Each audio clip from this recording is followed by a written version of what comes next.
You are invited to a 2-day Bible conference, December 3rd and 4th, 2021 in Muskogee, Oklahoma. What we're doing at this conference is trying to apply the golden rule, do unto others as you would have them do to you, to this abortion holocaust that all of us find ourselves in the midst of. And one of the speakers who's coming to preach for us is Blake Gideon, who is the lead pastor of Edmonds First Baptist Church. Blake, thank you for being with me. Well, Brett, thank you first of all for being my friend and being patient with me, and then also thank you for inviting me to this conference. I am really looking forward to being there with you and your people.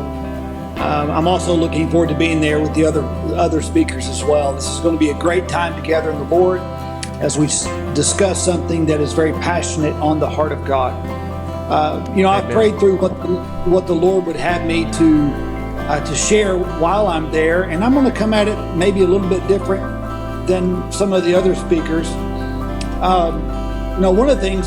One of the passages that God has put on my heart, Isaiah chapter 6. In Isaiah 6, we are confronted there with the holiness of God. Now, I believe that we need to be reminded, especially in today's culture, of just how holy God is. The reality is that all of us can lose sight of the holiness of God at different times in our lives. But the reality is this, is when a person has a high view of God and understands to the best of our ability the holiness of God, then, the idea of murdering a baby is unthinkable.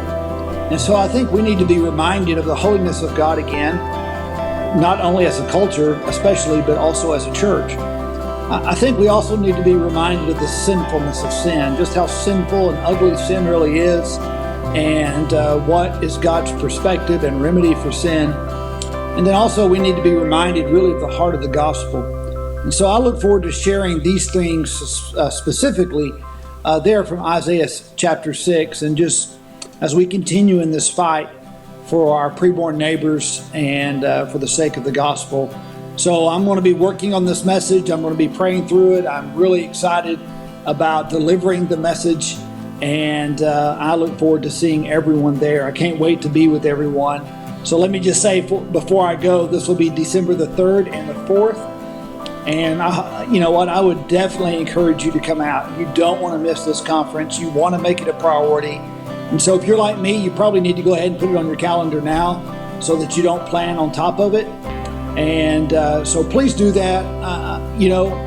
It's going to be an important time. I really believe the Lord wants us to do this. I believe that this conference is put on by the Lord, and I think it's within God's will. And so why wouldn't you be there? God bless.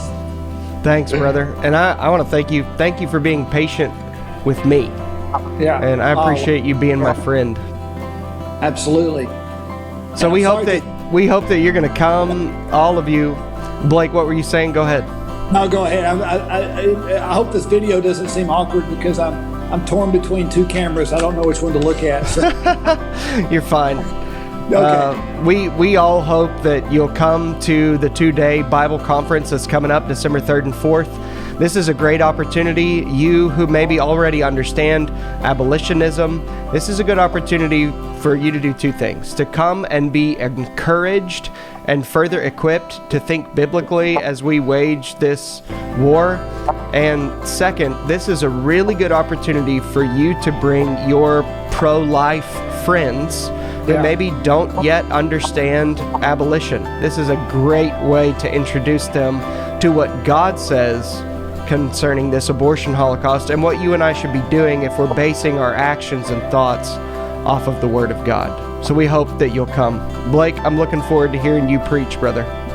I'm looking forward to being there, man. Preaching from your pulpit. It'll be an honor.